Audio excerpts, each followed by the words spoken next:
runin sum tuala len rualung du tene du dang re ngai lo ten se na vang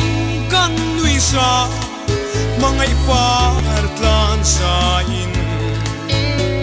không nghe in om tak le kalen ruan lung du te khoyan chuan che mo kalen ruan lung du te in del lo chuan in mo se na vang nui a har lim sai ka rel thei lo in su nu le lim kha o ka thir chang ni hia biak thei chang si lo mo fil sei thone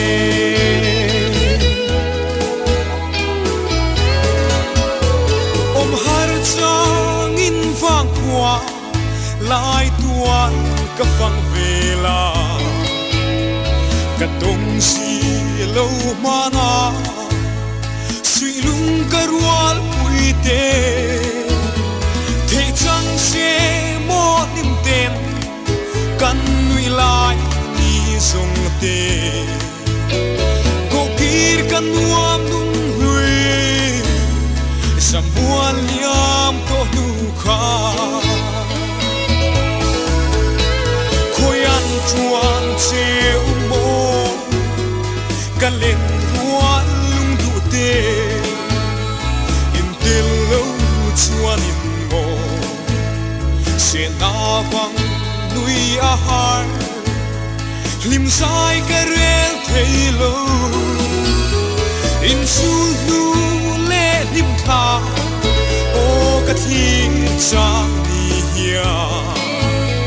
biak thei chang si lo mo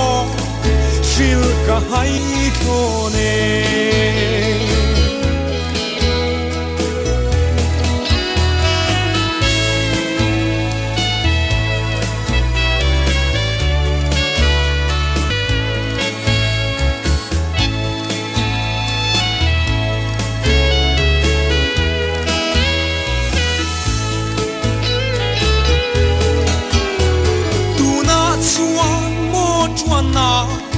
tla dang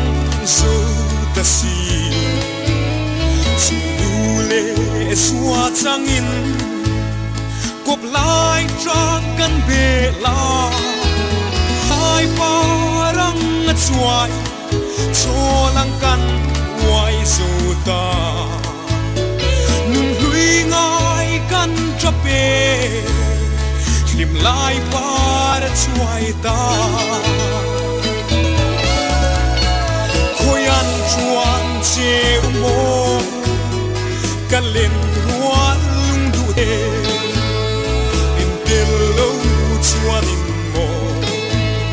se nam nui a har lim sai ka rel thei lo in su le lim tha o di cha ni hia hey chang si lo mo